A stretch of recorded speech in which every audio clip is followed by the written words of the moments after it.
Welcome to the Underground, the Steel City Underground, the black and gold standard for Pittsburgh Steelers coverage. Now, here's your host, Joe Kuzma and Brian E. Roach. Hello, everyone, and welcome to another edition of the Steel City Underground podcast. My name is Joe Kuzma, and I am joined here by my good buddy, colleague, and pal, and one Mr. Brian E. Roach, as we have probably the last news we'll have until almost training camp, unless get a little bit of football and shorts with the rookie mini camps and stuff going on. So I'm sure, Brian, you're as excited as I am. How you doing, bud? I'm just dandy, man. You know, I'm sitting here doing my thing, drinking my water, talking to my bud, talking about some schedule stuff. Why not? Yeah, well, we got enough schedule stuff to talk about. I don't know. I'm trying to think. There's still GM stuff going on. We still don't know everything with that. Hey, folks, just like put this out here. This was in a good note. I'll give the professor his due when he's in the back rooms. General Manager Kevin Colbert isn't out of work just yet. His contract expires at the end of the month. So no need to freak out just yet. There isn't an actual vacancy there. So you never know. He could go out and sign somebody else. I mean, they just invited the one guy from the Eagles camp. Eagles. Yeah. So, I mean, that stuff is still going on. That's still Kevin Colbert. So no worries there. Got some of the rookies out there with the fancy caps. I didn't wear it. I didn't wear mine today. I'm just kind of like, I've been wearing it a little too much. I'll throw it on again at some other point. Brian's rocking the mohawk. And I don't know. What's your initial, I don't know. I don't want to get into actual weeks or whatever, but do you like or dislike the overall schedule that just came out? I'll be honest. I've paid cursory attention to it. Like I already got bit by the leaks, right? So whoever that idiot was that was on Twitter going, oh, schedule leaks, and said that the Raiders game was going to be on the 6th of September or something stupid. I don't remember when. Yeah. And everybody was like, well, that's the dumbest thing ever. I also said that is the dumbest thing ever. So am I glad that the Raiders game is more lined up with when the anniversary of the Immaculate Reception would be? Yes, I am. My wife is not. She's very unhappy about that. Well, it's a night game. I mean, they could have done it during the day on Christmas Eve, and we're going to get into those things and She's stuff. like, you're not going to Pittsburgh on Christmas Eve. And I'm like, yeah, I think we're going to Ohio for Christmas, and I will be in Pittsburgh until after the game, and then I'll come back to Ohio. You know what? That sounds like my plans, actually. I'm going to swing through, dump off the brat. I mean the kid. I'm sorry, slip of the tongue. And then maybe I'll see you there. Maybe we'll have a little bit of Christmas Eve dinner. Tailgating, something off the grill, maybe. I don't know. Find out. And, I like talk about the adult beverages out every now and then. I know you're not the big adult beverage drinker at all, but hot apple cider, man, with just the right other ingredients in it usually goes good that time of the year. So drinks should not be hot. Drinks should be cold.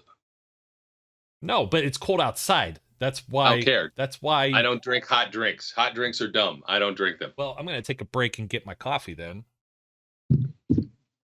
One of the main reasons I don't drink that nasty coffee crap. Yeah. He was about. I almost caught him there. Yeah, well, it was a plethora. That's because I added the F to it because that's all we were doing was dropping the F bombs in Pittsburgh just a weekend or so ago. Like they hear us too. Like if anybody had like that a set of rabbit ears and they were like, wait a minute, that sounds familiar from somewhere. And then they would notice like right away. Of course, I'm always wearing the cap, so I had the cap going. You wouldn't recognize me without the hat, I don't think. But anyway, yeah. No, I bet overall, I mean, we already knew like some of the home away stuff that was going on. I've already tried to earmark. I was more worried about a couple of games on the schedule. I wanted to know when they were going to play at Buffalo because of the possibility of inclement weather, plus against a good team in inclement weather. Miami Dolphins, because selfishly, I want to go down to Florida and just hang out for that game. So that'd be kind of cool. But just about everything is a doable trip. You know what I mean? It's like everything's pretty close. The one that kind of, well, we'll get to it, annoys me just with travel plans is like, okay, you're going to have some primetime games. Actually, I'm wondering if I think I have it actually. Let me pull this up, Brian. The amount of primetime games by each 5, team.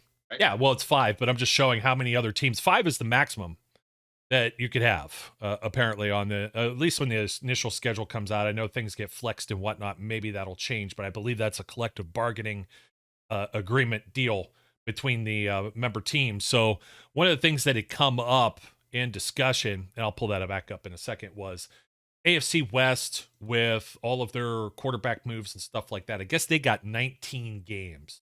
I think there was only one team. The Raiders only had 4.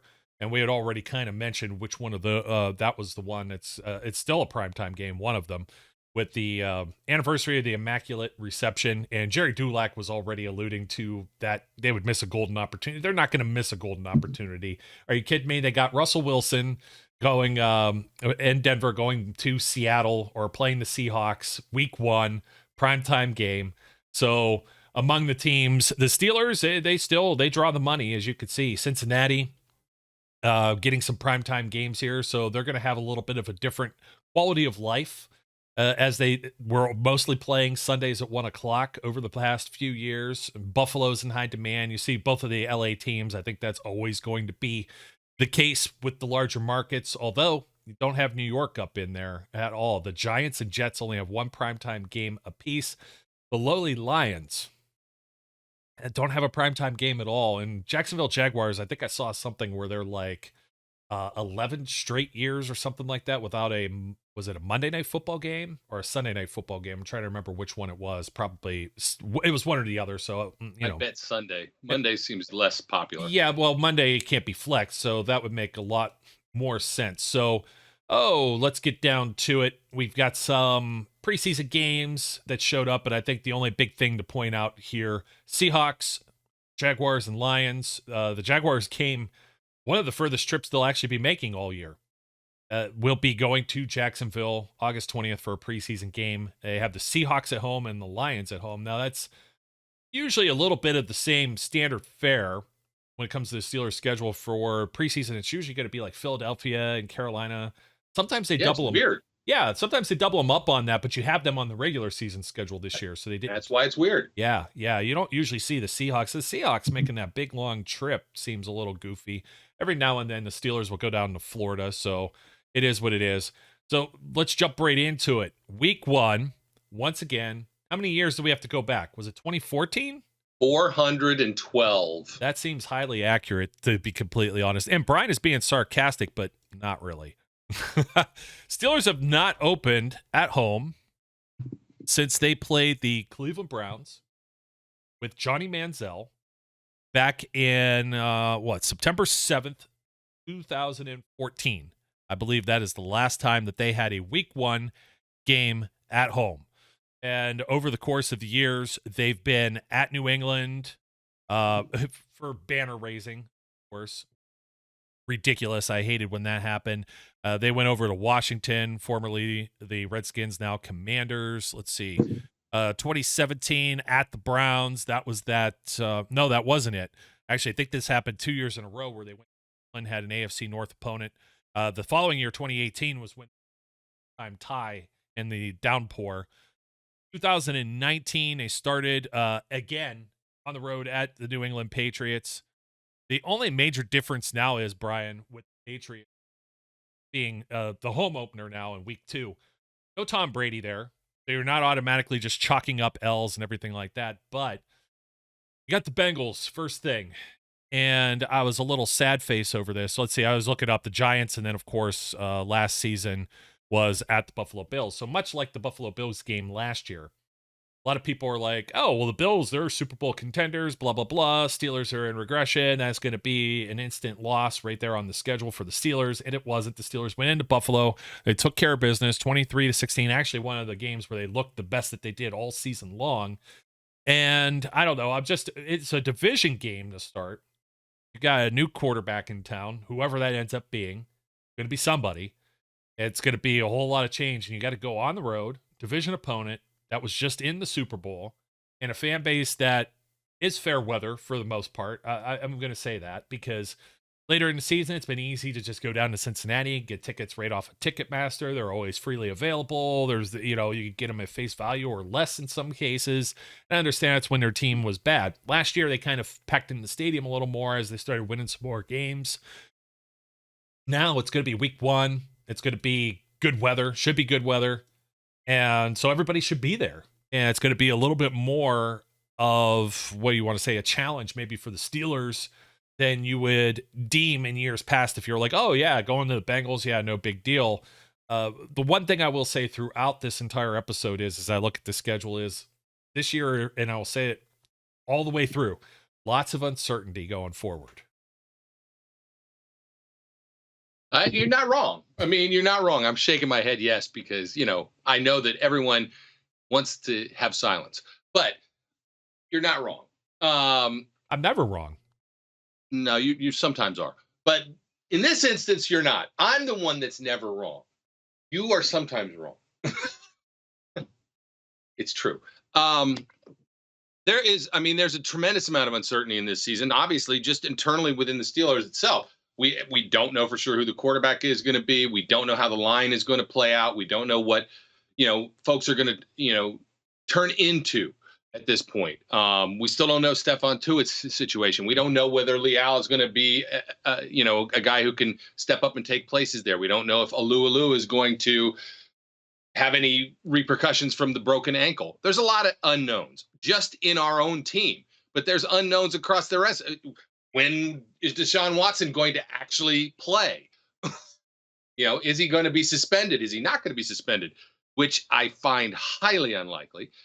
Even what's her face, Kay Abbott, who covers the Browns, there's no way that he's not going to get suspended. Yeah, but she's like get suspended. She's like the Andrew Filippone. Once she says something and opens for yapper, then it's usually wrong.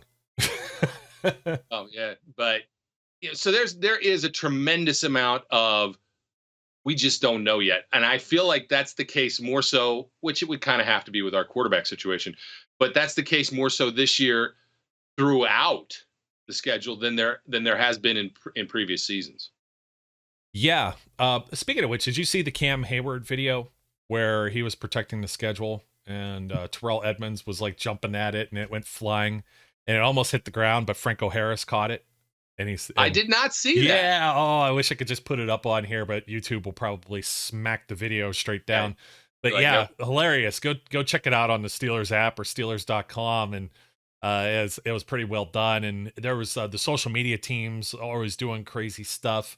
And the Seahawks, we were talking just about Christmas Eve, but the Seahawks, they gave their teams a fake schedule and gave them like no break after the Germany trip and no the Christmas game and like they just gave them everything hard. Like I think they had 4 straight games on the road on the fake schedule or something like that. It's just that was hilarious too. So check that out. There was a lot of kind of neat stuff going on. Somebody said they should have the social media teams face off against each other, and I'm like, no, don't do that. Oh, this is their Super Bowl. It's like, come on, social media. Yeah, let's not do that. Yeah, they need to be highly protective of the assets because a lot of these things somehow got like the Dolphins and I think the Saints had like their full schedule out, and then the Ravens and Colts had theirs out, and then the Bengals had theirs out. So I was able to piece together like quite a bit of the Steelers schedule, provided, like you said, there was some numbskull idiot jagoff out there that then he went out and trolled everyone after that. He was like, see how easy it is to fool you? And it's like, yeah, it's like people aren't checking anything. I didn't retweet anything. We could all do it. We could all name ourselves NFL schedule breaks and make up schedule things. Here's your gold star. Here's your gold star. You want a cookie too? Like, so anyways, we got the real legit schedule. And as we mentioned, at the Bengals for the first game, Patriots at home, week 2, September 18th. One thing to note here is the Steelers, if you look across the schedule as of right now, unless it's a primetime game, those 5 primetime games, the other 12, if my math serves me right, the other 12 games, all Sunday 1 o'clocks. None of the 4 o'clock slate with the Tony Romo type thing looming over. So, but Patriots, I mean, it's Bill Belichick. It's a home game. It could be rough. A lot of people are going to say, hey, the Steelers, I mean, it very well could be, 0-2, 0-3 start this season. And then to them and those folks, I got to say, when have the Steelers ever been a good September football team? Like, those first 3-4 games are always rough, and now you're throwing a new quarterback into the mix and a lot of new moving pieces in there. So we got to hope that they're at least somewhat prepared. But Brian, I'll jump from that and then also just add, they play the Patriots and Bill Belichick, and they're usually a tough, hard-hitting defensive unit that's over there with the Patriots, and they should be prepared. But then you got to go on a short week back to Cleveland, and this is already set up for failure, and I absolutely hate it because then you have 2 of your AFC North games in your first 3 with the Patriots in the middle, who usually have Mike Tomlin's number as your home game. That's a pretty rough block of a trio of games to start out your season. It's not ideal, but I'd rather do it at the beginning than get that same logjam of nonsense later. It is kind of like I when I look at the beginnings of the schedule, right, I just don't care because of what you just said. They traditionally aren't that great in September. If they ever come out and go 4-0 in September, what would we do? We wouldn't know how to react to that. If they came out and looked crisp and polished and just a complete product in September, we'd be like, oh, we're doomed. We're doomed. There's no way that everything is going to be terrible now because we were good in September. We're going to stink the rest of the year. You know what I mean? Yeah. I mean, and trust me, I could totally sympathize with it to a certain degree. I get what people are saying. And like I said, it is a level of uncertainty. You got the Bengals right out the gate. Then you got the Cleveland Browns, who, I mean, everybody in the AFC North is going to be competitive. It's going to be the same thing we said last year where the teams are cannibalizing themselves. Even if the Steelers aren't this world power, like we're used to them being, over the better part of the mid-2000s through the mid-2010s, at least. I'd say up till 2017 at the very least, and then maybe some things have been a little more rockier than usual. They're still going to be in a thorn in the side of the Bengals, Browns, and Ravens, if you even consider them to be above. This isn't like the Dolphins and the previous incarnation of the Buffalo Bills or the same old New York Jets, who, by the way, start their season all 4 weeks AFC North. Their first 4 games are all AFC North teams, and that's who the Steelers end up having next on deck here in week 4. But it's a home game, again, at 1 o'clock. I'd much rather not have that Jet schedule. Yeah. I mean, look, I want to say one more thing about this first 4 games. Look, the Steelers were more than competitive with everybody else in the AFC North other than the Bengals. I actually kind of like the idea of getting one of the Bengals games out of the way to see how the defense has reacted and come back to, because they got, I mean, look, I'm not going to sugarcoat it. Bengals basically kicked their butts last year. They weren't pretty games. That second game was even worse because the Steelers had their complement. It wasn't, you can't say, oh, this guy was like TJ Watt isn't on the field, or, I mean, it was still James Pierre was just embarrassed, and it was embarrassing to watch him and be there. And I hung it out. I stayed at Paul Brown for the entirety of the game. I'm not one to spend money on a ticket and then leave early or tuck tail. I take the good with the bad. I enjoy being there, even when it's bad like that. But it will be interesting. We were already discussing, it's like, are we going to go down to Cincinnati and will it be tough to get a ticket and everything else? But great. Usually the fans aren't. I've had good and bad in Cleveland, so I can't rag all Cleveland fans. You just got to know if you're an away fan, you don't go to the Muni lot. You don't go anywhere near, that's the municipal lot. It's the big one. It's where they have like the big bus that has like the Cleveland Browns helmet and stuff on it. No, you park somewhere else and stay away from that. Now, other folks have, had drank an adult beverage with, and you just BS football, and everybody's just cool with each other for the most part. But I've had fans that just like don't talk to you.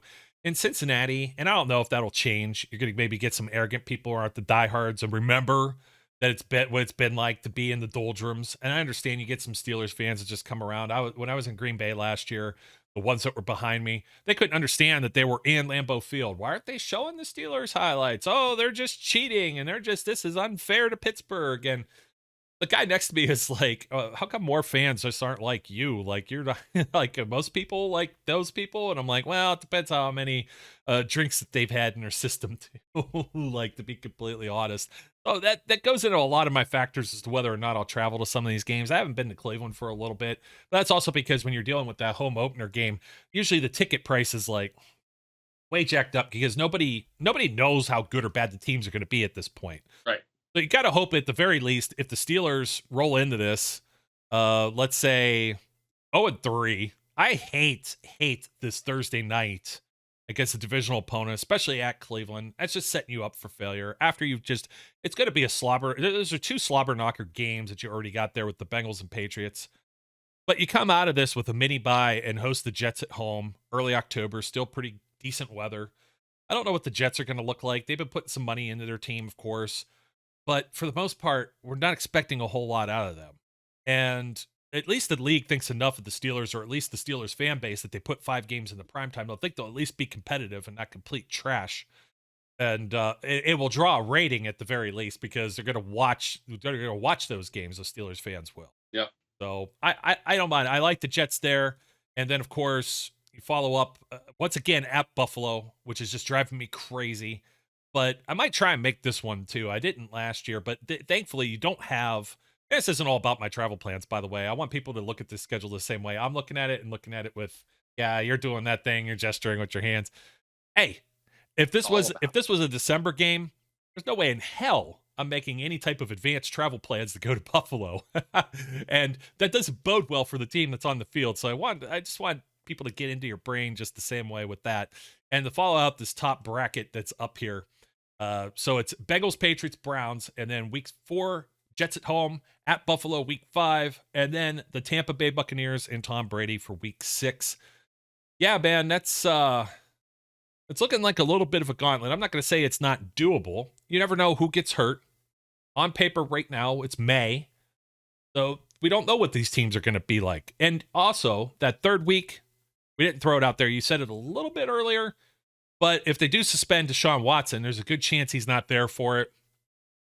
So either way, this game's going to have some type of air of controversy around it to be in prime time, which is now exclusively an Amazon Prime thing. So I hope everybody's boned up on their Prime shipping and subscriptions and everything like that, because no more NFL Network on these games, no more Fox or anything. They paid the whole enchilada there to get that package. So Steelers fans, keep that in mind right away. Even if you can get it for a month to watch this game, or I know everybody's got their unscrupulous methods of getting them otherwise, but just letting you know in advance that if you want to watch this game, it's most people are going to wait till the 0 hour. Where's it at? I'm looking around. They got the old traditional clicker and can't find it. So, but what do you think, man? Those are the first 6. I know it's not really the quarter, but the way that it was arranged here on the image, it's just easier to do it like that because now we have an odd number of games. Look, I think let's it is a tough group of games, right? You got the Jets are maybe, and again, because as we the theme of the show being uncertainty, maybe the Jets is a game that is a gimme, but at best that's the only one that's a gimme in that group. If they come out of that first 6 games 3-3, woohoo! But I mean, there's a good chance that they end up being something like 2-4. Yeah, and I mean that's fair enough. I mean it's fair enough. Do you think they can recover though? Let's take a look at what else is on the deck here. At the Dolphins, Steelers always do miserable when they go down to Florida. When they go to Miami, they just play like and I mean play like Dookie. It's one of those. It's that time of year too, where it's going to cool off a little bit, and then all of a sudden they're going to go down there. It's October 23rd. Good birthday gift for me. It's right before my birthday. And it's probably going to be super hot. And then you go and here, before you get too far on this. Yeah. This is like the part of the schedule that I look at as the most difficult, because historically at Dolphins, not good. Even worse, historically at Philadelphia, total booty. They are ass. ASS. They are ass. Look, in Philly. Hold on. I didn't wipe this thing. I've got the hashtag. It has grown ass man. This usually comes off. I don't have the eraser on me for the dry erase, so you could just cover it up. Just That's what they are. Hashtag ass. for both of the games that are there. So Oh, I mean, that's just the way they haven't won in Philadelphia in over 30 years. it's so bad. Oh, that last game that was there like that, but then they get a bye. So if you're like really down in the dumps, they come back around. They'll have 2 home games in a row finally when you get into November, and it plays out a little bit better. They only have 8 home games total this year, so they've got 9 road games of the 17 game schedule. So they'll have the Saints on November 13th. Again, it's a 1:00 game. They're hosting these guys. They don't leave the Eastern time zone at all, so they don't have to go. They don't go anywhere that's nowhere that's really too far. They've got the Bengals for a Sunday night football game at home once again, and then Monday night football, kind of a bus trip, I guess, to go visit the Indianapolis Colts. I mean, it's like that's why I said it's all doable. I'm looking at these games. It's like, hey, if I have the disposable income to go and do a few games more than ever, I'm like, this is the year to do it. You don't have to end up going to Dallas or somewhere on the West Coast or anything like that. And that should be good for a young team that's learning to gel. I shouldn't say too young because the defense is still pretty much the same pieces and parts as it has been, or we're at least expecting it that way. It's the offense that's got to gel with the quarterback and the quarterback situation in that room. That kind of takes care of the top section that we had there. I wish the Colts game wasn't Monday night, but if you're going to pick one that's going to be there, I was kind of hoping, to be completely honest, that it was. I knew the Raiders was going to end up being in that slot, and we'll talk about that in a second. I was just hoping it was one of the games I didn't want to like necessarily like. I'm on the fence. Would I go to it? Falcons isn't a very far spot here. You get into December, and week 13, December 4th, once again Sunday at 1:00, and you've got at Atlanta in a dome. I mean, can't complain about that too much. I like that. And you follow that up, and that's on a shorter week after you just went on the road with the Colts because you got the Monday night game. But then you have a home game against the Ravens, December 11th. And I was looking at what games do they play after they play the Baltimore Ravens, because that's usually the ones where they're really sluggish. Well, you got a game on the road with the Carolina Panthers. There should be a lot of Steelers fans, there usually is, in the Carolinas, for the Carolina game. And then after you follow up the emotional Christmas Eve game, we'll boomerang back to that in a second. You've got a road trip to the Baltimore Ravens. So who do they play after they play the Ravens to finish out the week in a to-be-determined time? Because we don't know what it'll do with standings and whatnot. They get to host the Browns at home. That's going to be a rough one. But I think the Browns also have the Bengals the week before on that. So that kind of balances itself out. So, Brian, starting from Falcons to the Ravens, at Panthers, not too shabby there. I mean, I can't complain too much about that. You kind of bookended it with maybe some winnable games. Falcons should be one of the worst teams in the NFL on paper, at least. Yeah.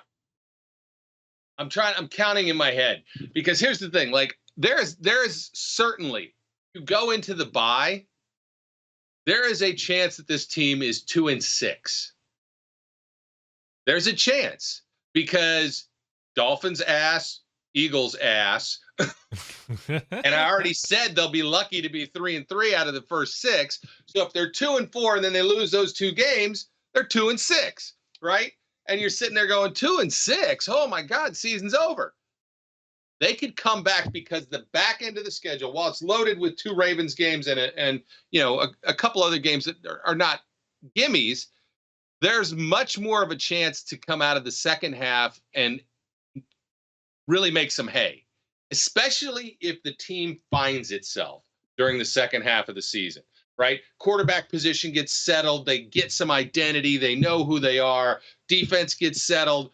They move forward. You got a chance to have the team run and maybe end up with a 10-win season. Yeah. And 10 wins can still win the division, I think. You might be looking, I don't know. I'm going to try and go back through this like I did last year. Maybe all 3 of us, if we can all 3 get on, maybe with the coach I slash gotta look at the professor or other ones. something. I haven't really paid attention. No, to I haven't done that lately, yet. but, And you know, yeah. every time we go through this, I'm just going to go down. I'm going to go down the list, and I'm going to go, okay, that one's a W, that one's a W, that one's a W. So it's like that's just what I do. Zach Flash Adonia over there has already done that same thing. The interesting one though is like you go for Carolina Panthers on the road, and then you're going to have the Christmas Eve game, night game. Yep. This has a chance to be the same billing as it was with the Immaculate Extension against the Baltimore Ravens. These two teams could be on equal footing. There's going to be a lot of history here. I think you could talk the Steelers up, the team up, definitely. So Christmas Eve night, NFL Network, 50th anniversary of the Immaculate Reception. And I mean, everybody's going to be there, right? You know, Franco's going to be there. I don't know whether Bradshaw will show up, but Frenchie will probably be there. They're going to make huge deal about the whole thing. Obviously, as well they should. I tried to explain this to somebody the other day. I'm like, look, outside of being a Steelers fan, forget being a Steelers fan. This particular play has been voted by not just Steelers fans, but by NFL fans in general as the greatest play in the history of the NFL. Almost. Not if you're like any of the players from the Raiders or John Madden. He won't even. That's sour grapes. The heck with them. He wouldn't even comment on it.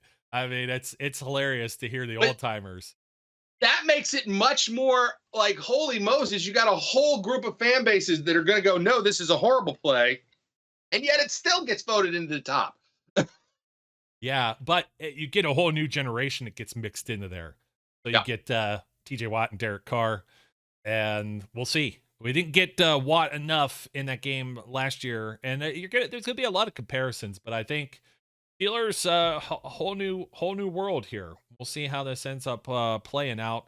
And of course, after the Immaculate Reception anniversary game on Christmas Eve and NFL Network, yet another primetime game. The game they travel over to the Baltimore Ravens, finish out with two of the AFC North games at the tail end, and that could mean all the world. Those could be the tiebreaker games. Those last two there absolutely. At Baltimore and then hosting the Browns at home. At least they're not on the road for the final game this year, but especially going to Cleveland. I'd much rather have Cleveland earlier in the year for the weather too, coming right off the lake. Oh man, have you ever done any of those? Those have been like some of the more miserable games. I think that's what some of the context with the fans gets lost is. Can I tell you the Cleveland story? Well, let me finish that statement. All right, finish your thought. The context gets lost. You're sitting at home, you're on your sofa, you've got your Snuggie or whatever, your hot cocoa, and you're watching the game, or you're blitzed and you don't realize what your surroundings are. But if you were out there, even if you are blitzed, and you're out there like New Year's Day, like January 3rd or something, and it's like 13 degrees in Cleveland with like that wet rain, snow, slush mix, and the wind chill that's coming off the lake for even a 1 o'clock game. God forbid if it was an actual primetime game. Then you would understand if the team doesn't perform to a certain level.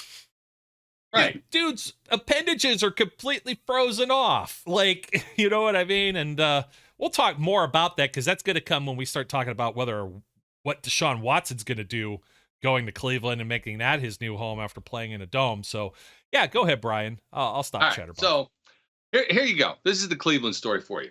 So, and I say this understanding that my sister-in-law and my nephews are Browns fans because my sister-in-law is from Cleveland. So I actually have family that's from Cleveland. But at one point earlier in my life, I got a job in Cleveland, right? Nice job, pay raise, all kind of good stuff. This was well before I was married. I was a young man. I went to Cleveland over the weekend before the job was supposed to start. Got there, spent the weekend there, went back to Dayton and said, to hell with that, turned the job down because I wasn't moving to Cleveland. That sounds a lot like my situation. Having born and raised and spent over 30 years in Youngstown, Ohio, most of the people are familiar. It's in between Cleveland and Pittsburgh on a diagonal line if you put it right in the middle. And that's a lot of people are like, hey, Joe, why do you have a Brown sign on the show? And my chair is usually blocking it here. I whacked the eat sleep football sign, so it's a little crooked. But yeah, house divided. Wife's a Browns fan. My uncle was like a second father to me. Actually, my godfather. He's Browns fan. Best man at my wedding, Browns fan. But I go to a Steelers game with one or two cousins. It's a complete split, and the town's a split. And there's certain areas that are like that as well. I know Erie, Pennsylvania is an interesting one because then you get Buffalo fans in that same mix, so you get a trifecta. It's always interesting to hear the dynamics of it. So yes, I've had many trips to Cleveland, and that's one of the main things I said before there was any kind of move or career move or anything like that. Brian, it was like, no, I cannot live in Cleveland. I cannot go somewhere where I could use the pool even less than I already use it, being like an hour to, the southeast.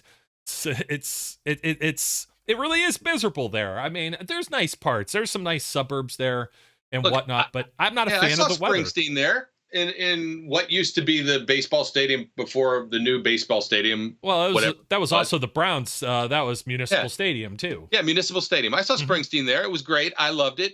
But as soon as it was over, I wanted to leave. I mean, it's tough, and I know you won't relate to this. It's like, but my hockey team, obviously, I got my Pens garb on for today, and hoping to close out the series with the Rangers. But my basketball team's definitely the Cavs, and I was there. It was just, it was the memory. I don't know. He posted it maybe early. It seems like it's a little early. I would have been in the pool. He pulled me out of the pool. We went up to a watch party where they put the basketball game in the arena on the big screens and stuff, and let the fans in. And I know you're like doing this.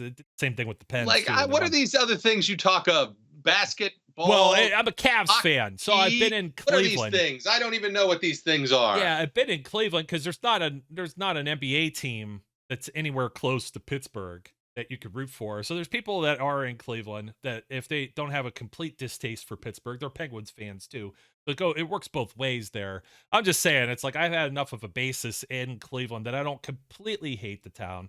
They have some decent craft breweries and some good places to eat. Stuff got like the Rock and Roll Hall of Fame. Rock and Roll Hall of Fame's great, man. Been there multiple times. So, but it's just, not to completely rag on the town, but I hate the weather. Just a few degrees warmer to the south is all you need. Get out of that lake effect snowbelt crap. But my whole point, it wasn't just to go into the senseless rambling of all of it. Is just because us two are so miserable with it. Just imagine the players that live, work, and play there. You know what I mean? It's like, that's why these players have summer homes. It's why the baseball team struggles to sign people there. That and the owners are cheap, but that's a Cleveland and Pittsburgh thing, isn't it, when it comes to baseball? I hate when people bring that up too about the Steelers. Oh, the Roonies are cheap or whatever. They don't realize that the salary cap and everything else, it works different. Like baseball is like no cap, you know what I mean? There's luxury taxes and there's all these other things. It's like that you don't have in the NFL. It just drives me crazy. It's like, no, the Roonies aren't cheap. They literally, they can't spend the money. They're not allowed to keep everybody. And that's what drives you crazy when you have a year, especially after the COVID year where they dipped below those 2 years or whatever and went real low. So when you look at the schedule and how that goes in there, you got to think going back even like a couple of years. And the reason I brought up like 2017, 13-3, right? But they couldn't get over the hump with the Jaguars twice. And that was both at home. And that season, they lost Ryan Shazier and Martavis Bryant is then out of town. Le'Veon Bell, he's sitting out on the franchise tag. Well, the following year, beyond that, actually, I think. Let me see, 2017, no, James Conner, right? James Conner was a 2018, and then James Conner was banged up a lot in 2019, and you lost Big Ben, and they were transitioning away from Antonio Brown, so they had lost Brown as well. And there's a lot of big shoes to fill there when you lose Brown, Bell, offensive production, Shazier, and Ben's aging, and Ben pops the elbow and has the surgery and has to come back from that. And that's the last 2 years, and he's pushing 40. And there's some bogus baloney thing about whether the Steelers forced him into retirement too. I think if you force somebody into retirement, you don't have the kind of send off that you have, or at least he took it very well, if that ever was the case. But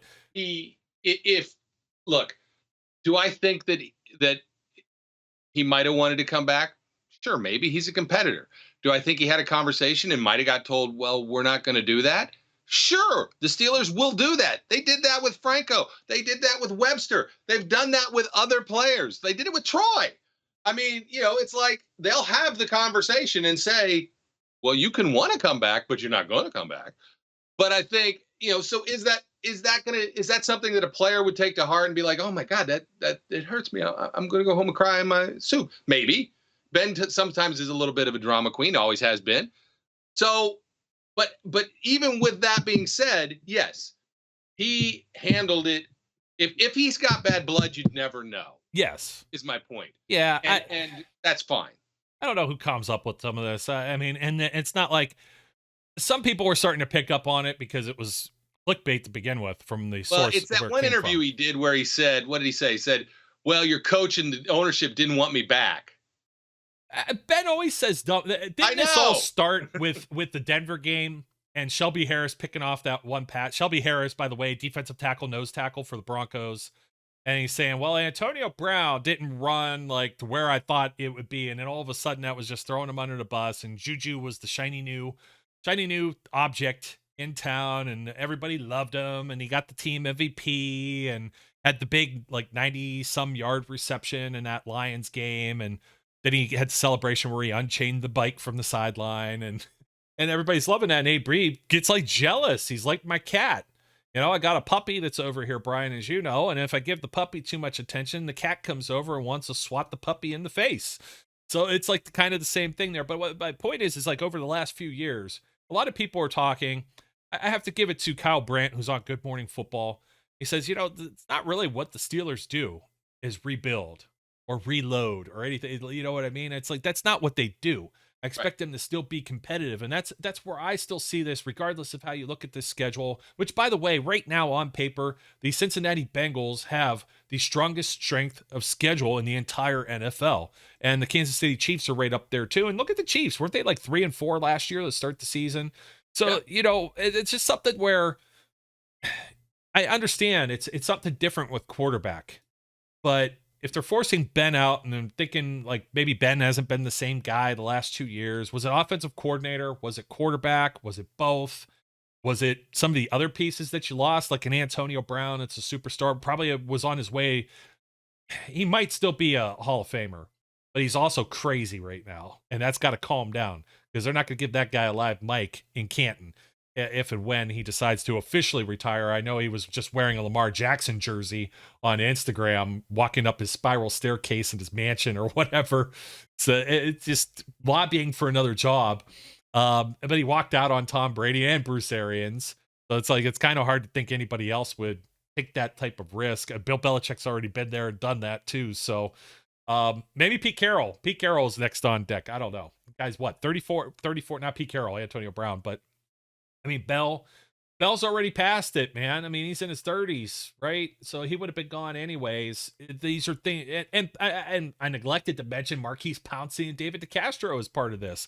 So these transitions, we used to talk about this on the show, on this very show, 2-3 years ago, and how this is going to look come 2022, 2023, and here we are, lo and behold.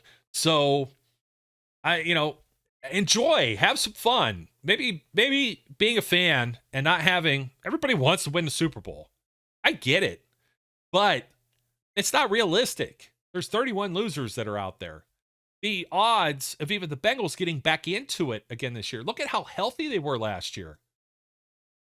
There's a lot of things that got to go your way. If the Steelers don't lose Ryan Shazier, that 13-3 2017 season, or Jesse Caught and Tony Corrente calls that correctly, and they beat the Patriots, or you get the pass interference call on Eli Rogers a play later that results in a pick, then they're not playing the Jaguars, who are probably upsetting them. They might walk right in and win the Super Bowl. Who knows? But it's going to be a lot of what ifs. I get the what ifs, but lower your expectation. I know expectations sky high. They haven't had a losing season since 2003, but you got to bring the bar down a little bit and understand it's Mitchell Trubisky. And there was someone in the YouTube comments here, and I'm not trying to fight anybody. I want to see all these young men do well, but I'm also trying to level the playing field out a little bit. Were the Bears in 2018 successful because Trubisky was good? Or are you going to say he had a trash or garbage offense, terrible coaching? Like, which one was it? Like, because now you're saying, well, the rest of his years he wasn't good because of the coaching and the team that was around him. But that one year with the same people around him, he was fantastic. And it's just like, now that's going to translate 4 years later into being success for the Steelers. But if that doesn't work, Kenny Pickett, first round pick, he come straight out of Pitt Panther. There's no way. He's bulletproof. Ain't nothing going to happen. And they're just going to trade that Mason Rudolph and that Chris Oladokun that's from South Dakota State. Man, I could just see in 3 years, he's going to take the mantle from Kenny Pickett then. That's how good he's going to be. And it's just like, man, some of this is just kind of nonsense. It's like, it's very good. There's a very good possibility the Steelers could be the 4th place team in the AFC North right here. That's the uncertainty. But as myself and Brian are saying right now, if you could pick out a potential 10 wins on this schedule, which we think we can, even with the hodgepodge that they have, Steelers still have, like, TJ Watt can wreck a game and take it over all by himself. And when you have that guy on the field, and just look, he won defensive MVP and wasn't on the field for about, what did we say? He missed 2 full games and like two games plus. And then 4 halves of football. Yeah. It was like 4 games total of playing time. And he ties the sack record, should have had it on Huntley. And then wins the defensive MVP. If you had that guy for a full 17 games, you're always going to be in the mix. And you can't convince me, if the Browns don't have Deshaun Watson, or even if they do, they've made enough moves this year that gives me some uncertainty about them. The Bengals were just in the Super Bowl. Joe Burrow, I get it. That's exciting too. But you saw what happened to the Ravens when there's injuries. And you got to hope. You got to see if the Ravens are going to be back to where they were. They had a great draft. But are those players going to return? Are they going to be good? Are they going to be as good as they were before they were hurt? Devin Bush, hello. Exact same thing happening in Pittsburgh. He may not ever be the same guy again. We don't know that. There's uncertainty all over the AFC North. So it's like, when I don't say that there's going to be necessarily a favorite, I'm not trying to be, of course I'm biased. Look what's all around me right here. You know what I mean? But I'm not homering it up necessarily and telling you the Steelers. I joke around 17-0. Although they almost did it that a couple years ago, even though did. worst 11-0 football team ever. I mean, yeah, but they were still able to do it. There's still a core group of players there they could still do it with too. So I don't know. There's my rant. Get off my soapbox. I mean, I'll say the same thing I said before. If they blow the Jets game, they could be 0-8 at the bye. It's feasible and possible. They could also be 2-6. They could be 4-4. They could surprise the hell out of all of us. You just don't know what you're going to get because, look, George Pickens, I mean, I know I haven't really talked much since the draft and I haven't been around. George Pickens could be a huge difference maker for this team. And you start to add that additional threat to the receiving core with Deontay Johnson and maybe Chase Claypool has a bounce back, and you've got Najee and you got Pat Freiermuth. All of a sudden, if the quarterback can just do a decent job, you've got a potentially explosive offense in that group. Am I saying they are? I don't know yet. There's that uncertainty again, but potential is there. What if that group flowers? What if they gel together over the next 3 months and through training camp? And all of a sudden, they're putting up 35 points a game. Well, are we going to have the same conversation? No. Everybody's going to be assuming we're going to win the Super Bowl, which, again, look. Yeah. It felt good when they were 11-0, and then the injuries started piling up again. Yeah. I mean, you lose Bud Dupree, you lose Devin Bush. You're not too far removed from that. I understand Ben Roethlisberger is a whole different breed of beast, and he's going to be a first ballot Hall of Famer, and that's just the way that works. But yeah, Brian, Chase Claypool doesn't even have to be a bounce back. George Pickens goes out there and tears it up. You got to still respect Chase Claypool anyway, because who are you going to put on him? Your 3rd or 4th best corner or your DB? He just learned to high point a ball. I mean, goodness gracious, who are you going to cover there? Again, I don't want to get too down the happy path road because let me be very clear. I am not saying they are going to come out and blow the world away. In almost all cases, it takes time. Right. I am saying they're going to be ass this year. That's what I'm saying for the most part. But even as ass, especially at the beginning, I think they can come out with a winning season. Right. Whether you want to hear that or not, because you want them to, finally blow a season, you don't really want them to blow a season anymore. They drafted their quarterback. This is the guy they think is their guy. So I don't want him to blow a season. I want Kenny Pickett to be successful, whether I agreed with the pick or not. I want Kenny Pickett to be successful. I don't want that to be a wasted pick. I hope the kid comes out and is awesome. We'll see. Oh man, yeah. And then what do you do if you do blow it and you're like got top 3 pick? And everybody's going to say trade back, or do you add something to the defense that's a caliber of Aiden Hutchinson or Trayvon Walker or somebody like that to pair in there with TJ Watt? Or maybe you just realize you've had Kenny Pickett in practice for a year and you pull an Arizona Cardinals and realize, well, didn't work. Yeah, it didn't work. And we go from there. Let's go get our Kyler Murray or something like that. I want to point this out real quick before we close and put a bow and wrap this thing up.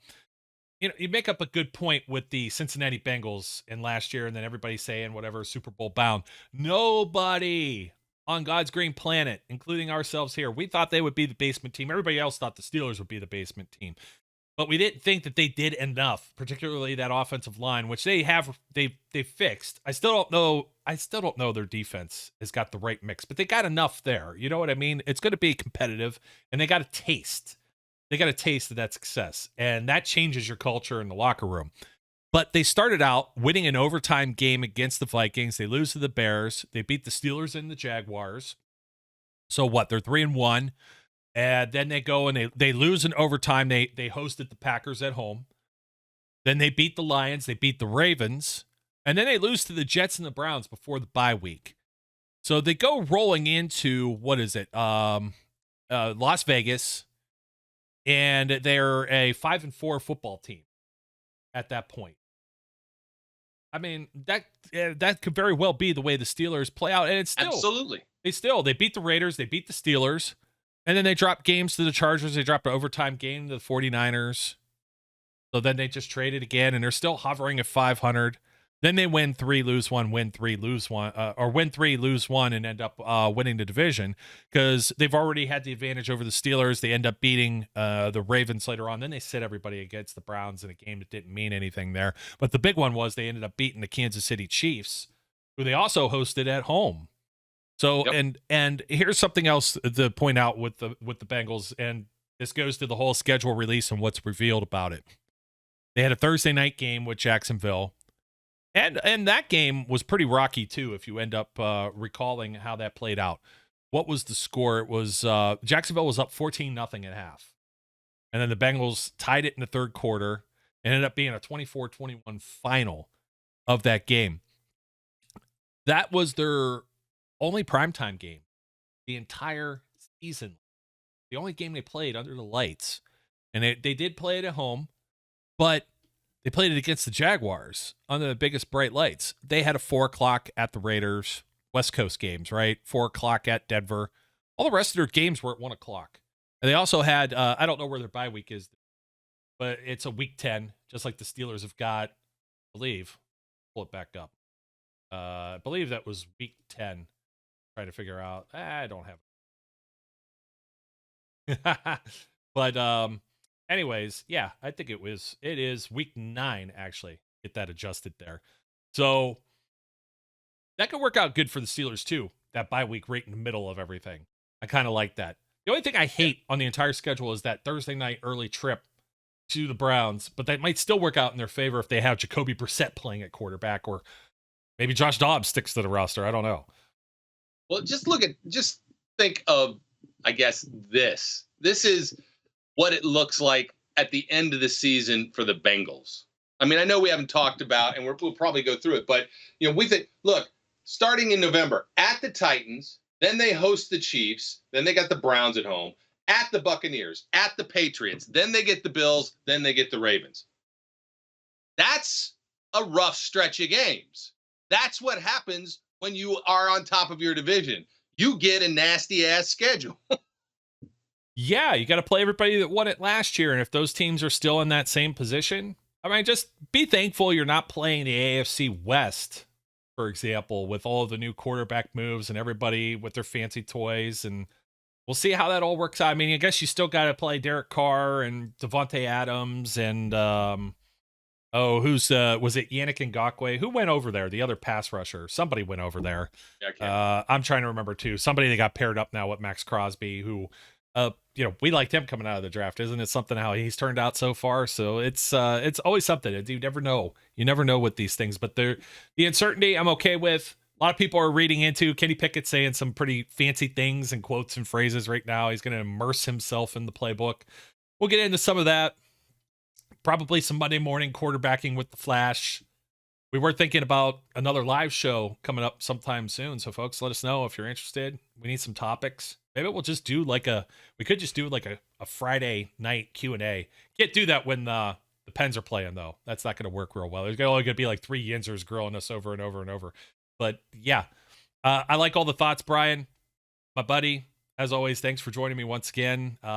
It's really difficult for me to just do this by myself sometimes, even though I rattled off for about an hour on quarterbacks, which I'm sure we'll be doing again sometime soon. I'm sure we will. Look, I'm tired of talking about quarterbacks. The situation is resolved as far as I'm concerned, and we'll just move forward. The only other thing is Mason might get traded, but whatever. I'm exhausted. That comment just exhausts me more than anything I see. That's why I said it. I mean, you trade them. What are you getting? A box of Cracker Jacks. 7th round pick. What's the other team getting? Yeah, you're getting a 7th round pick. So does that mean you're getting the next Chris Oladokun or the next Presley Harvin the third? I didn't say Percy this time. That's what you're getting with the 7th round pick. Somebody had just mentioned in one of the groups too. It was the 2016 Steelers, which made the AFC title game, but they had AB. They had Bell up until he got hurt in the first quarter of that championship game at New England, and Bell had just broken Franco's playoff record, single season game playoff record against the Dolphins, and then again against the Chiefs. Even though it took a lot of Chris Boswell field goals to get through with that. Man, if they had Bell, you just think about what the core of that team was, and it's like we had these higher expectations. Maybe Ben was falling off a cliff. Maybe things will be a little bit better. I hate to say that, but Father Time is undefeated with in those cases, in those circumstances. But you look at what they had: Colby Hamilton, DeMarcus Ayers, 7th round pick. That's why it made me jog my memory. But Colby Hamilton, he was like a street free agent journeyman that was all over the place. Previously, he was with Carolina, and I think the Eagles or 49ers, maybe both. Who knows? Jesse James as your tight end, Sammy Coates. I think Marcus Wheaton was still hanging and banging.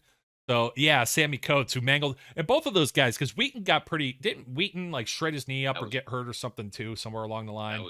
I'm sorry, Sammy. That was very wrong of me. I'm very sorry, Sammy Coates. Say it like you mean it. Mr. Coates, I'm very sorry. I mocked your broken fingers. You sound like the guy from Forrest Gump. It's like, he's like, your mama wants to make sure you've got a fine education. Ooh, he's just patting himself down, sweating. And that's where we're about at this point, folks. So we'll have some more things coming your way. But it's just, my whole point with that is it's the not for long league. Most players average 3 years in the league. Maybe they play out their 4 years on a rookie contract. Not all of those players. Darius Hayward Bay, that was the other one that was on there. He was a former 1st round pick, and really he made his hay for 3 or 4 years in Pittsburgh as a special teams player, and not even a returner, just regular gunner, man. Gunner, yeah, gunner. Just use that speed. So, how odd is it that we might have a gunner named Gunner? I don't know. He's a returner though. Oh well, maybe he won't be a gunner. I don't know. Maybe. I want a gunner named Gunner. You need I don't know, returner the returner. Would be a good name. I think name people by position. I think no regrets. Got the tattoo. That's all right. I'm going to leave you with this question: is your prediction for the season the same if Kenny Pickett starts or if Mason Rudolph starts? Oh, wait a minute. No, Mason, where's Trubisky at in this? Don't you answer it. Let them answer it, and then we'll talk about it next time. You know what? I like that. That's a man. You can really go some places. Yeah, I'm not going to say anything because I already know. I know where I'm going at with that. I know where you're probably going too. It's probably here on one and here on the other, but it's not going to be the same for mine where I slot those names in on good, better, best. Never let it rest. So we'll see, folks. Thanks for joining us. We appreciate it. We love the comments. We love really breaking records somewhere around there. So keep sharing the show. Helps us to produce even more content for you. And we'll be getting some guests coming around the mountain when she comes. So don't forget to like, comment, and subscribe as part of that. Leave us some ratings. We totally enjoy it. We'll have lots of nonsense coming up because this is pretty much the milestone for any kind of new news that's coming around, unless not do the Mount Rushmore of Steelers history. Can we just not do that this year? You know, I'm trying to think where I even thought of that idea. And after I did it, and I don't know if it's just coincidence. Did it. And I know. And then there was somebody just the other day that was like, oh, no, that wasn't original. Like that one for sure. It was, I don't know if it was by coincidence or happenstance, but by a month later, they even had like Good Morning Football on NFL Network doing like a Mount Rushmore of whatever too. And I was like, man, this really like snowballed out of control. And I don't know if it really started with us or not, or if it was just coincidence, but there was like about 50 what's your Mount Rushmore? And of course you got to pick 4 people or players or whatever. When we did that was fun though. And no, I don't want to do it anymore. No, it's not fun anymore. It's like it's a broken record. It's really beating a dead horse. That's not going to be fun anymore. That's really difficult to do. I think it was a series of articles. I'm trying to think what we did with the podcast in particular, but I do remember in the 80s, and this came up the other day because Flash was talking about it with Gary Anderson and wearing one versus giving it to George Pickens so he could look fire in his new jersey. And I was like, hey, Gary Anderson was one of my Mount Rushmore of 1980s Steelers, along with Tunch and probably Lewis Lips. I'm trying to think who would have been the other one that was on there. Would it have been who was the guy that held out and then ended up with the Vikings linebacker? I don't think I put him on there though. Merriweather? Was that who it was? Mike Merriweather? Merriweather? Yeah, I'm trying to think. I'm trying to think who the other guy was now that I may have had on there. But there's plenty that you could leave off when you're talking about 80s. Hey, I know who it was. It was Neil. I don't even think he was drafted yet. Was he 89 or 90? So maybe it was Bubby. And with that, folks, that's why I'm going to let you go. Dad Pepe now. Yes. Dad Pepe. Yes. The 2%ers like that joke. Even though it may have been factually inaccurate, I just like to see you do the Patrick Stewart face palm sort of thing. So until next time, folks, my name's Joe. His name's Brian. And we encourage all of our listeners out there and viewers as well to be safe, be good, and we'll catch you later. We would like to thank you for listening and remind our listeners to follow us on social media and our website, www.steelcityunderground.com.